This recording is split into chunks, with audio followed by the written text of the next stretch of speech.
Well, you know, there was a pretty big moment.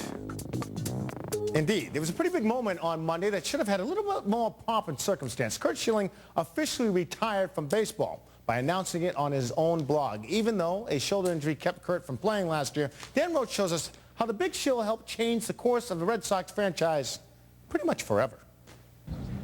The legendary story of Curt Schilling in Boston began at a Thanksgiving dinner in 2003 when Theo Epstein worked out a deal and contract that brought Schilling here in a trade from Arizona. I wanted to go somewhere where I had a chance to win a world championship for 4 consecutive seasons, and that narrows the field tremendously in Major League Baseball.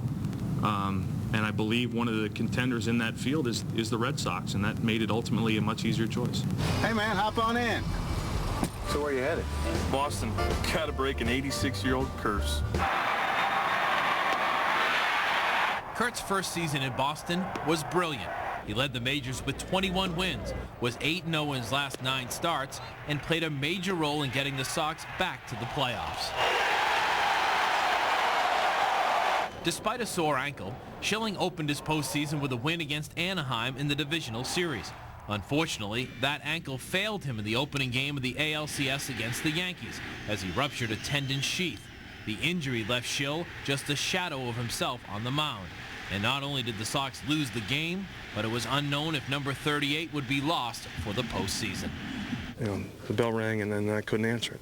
Could you not push off and drive, Curt? I couldn't. We did everything we could do to try and fix it, and it just wasn't working. And I was trying as hard as I could to make adjustments, but I couldn't get it done. But what happened after is one of the most gutsy moves in sports history. Sox team Dr. Bill Morgan basically tied Curt Schilling's tendon down to the bone to make it stable. And Schill took the mound in Game 6, blood seeping into his sock from the surgery. Like a scene from The Natural, Schilling pitched a gem against the Yankees, only giving up 1 run in 7 innings of work. And the Sox won 4-2. Tonight, God did something amazing for me.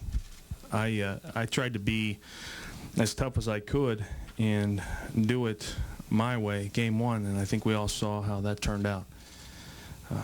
I knew that I wasn't going to be able to do this alone, and I prayed as hard as I could. I didn't pray to get a win or to make great pitches. I just prayed for the strength to go out there tonight and compete, and he gave me that. And I just can't explain to you what a feeling it was to be out there and to feel what I felt.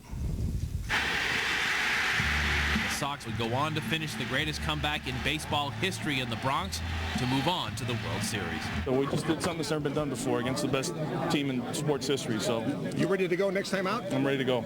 Schilling had to have the procedure on his tendon again for the Fall Classic.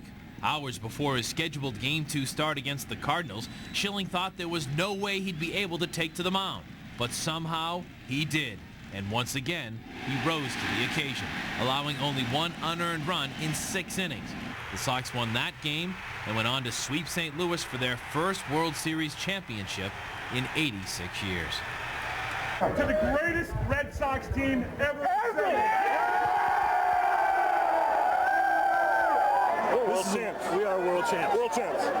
Wait, we're world champs. Not champs, world champs. No, World Series champions. Right. Wait, with the Boston Red Sox, we're World Series champions. No living player can say that. We can't say 1918 anymore. How are you? Curt's decision to sacrifice his body in 2004 would slow him down in 2005. He spent a couple of stints on the DL until finally coming back in July in the role of team closer, where he would get his first saves since 1992.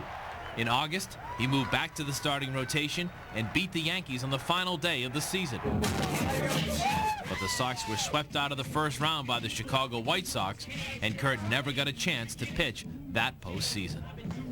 Schilling bounced back in 2006, leading the Sox with 15 wins, and it was a season of milestones for him. On May 27th, Curt earned his 200th career win against Tampa at Fenway. He reached the 3,000 inning mark June 13th at Minnesota and made his 400th career start July 9th at Chicago. Schilling also got his 3,000th career strikeout in Oakland on August 30th. 2007 was the final year of Curt's contract. Before the season, Curt said he did not plan on retiring and wanted an extension, but the Sox wanted to wait until after the year to decide on a new deal. It's disappointing, but I said earlier, it's the way it works sometimes. It's a business. I will file for free agency at the end of the season. On June 7th in Oakland, Schilling came within 1 out of a no-hitter, but he shook off Jason Varitek, and Shannon Stewart promptly got a hit to end his bid. I was trying to make pitches, and we got 2 outs, and I was sure, I had a plan, and I shook Tech off, and I get to think what if for the rest of my life. After that, though, Curt struggled in his next 2 outings, and he was placed on the disabled list with shoulder tendonitis. When he came back, he still didn't have his A game, but when the playoffs started, he was clutch once again, going 7 shutout innings to get the series-clinching win in the opening round against the Angels. Congratulations, first and foremost. With all you've gone through in your transformation as we watched all year long, how gratifying was this one from start to finish for you? Well, it wasn't gratifying until it was over. I mean, it was 2-0 when I came out of the game, so there was still a lot of things could happen. But this is just further affirmation that I can be a very good pitcher regardless of my velocity. In Game 6 of the ALCS, another strong 7 innings, only giving up 2 runs as the Sox were on their way back to the Fall Classic, where number 38 got the win in Game 2 against the Rockies, improving his career playoff record to an all-time best 11-2 with a 2.23 ERA in 19 postseason starts. The Sox went on to sweep Colorado, and Curt won his 3rd World Series ring. What's going through your mind right now? I don't know how privileged and honored I am to be a part of it, to be able to witness it. It was incredible to watch. It really was incredible to watch. You said 4 years ago when you got here, we were in Arizona, how about 4 World Series? Yeah. You said, no, 2 ain't bad. Yeah, well, you know what? This is an organization that's redefined who it is, and hopefully a fan base that's going to begin to redefine itself as well. We're a 16 million plus member family.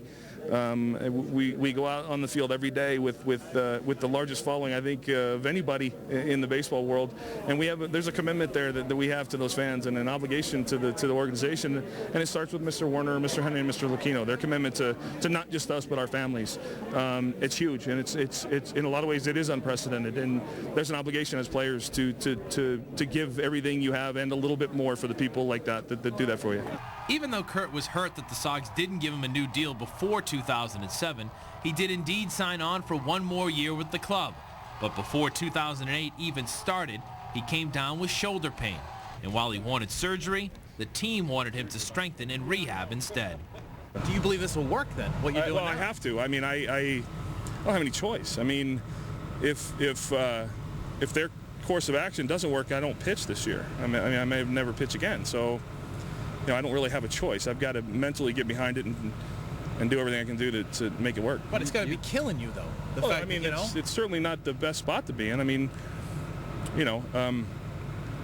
when you hear the words 5 and 10% and never pitch again and all those things, I'm disappointed that after 21 years that my career might end like this. But it is what it is. And if I never pitch again, as disappointing as it may be, I have no regrets about everything I've been able to experience. And Schilling's words were prophetic, as he indeed would undergo surgery and never pitch again. Schilling leaves the game with a 216-146 regular season record with a 3.46 ERA. And he was even better in the postseason, finishing 11-2 with a 2.23 earned run average. And perhaps 4 years from now, he'll be welcomed into Cooperstown with the all-time greats in the game, bloody sock and all.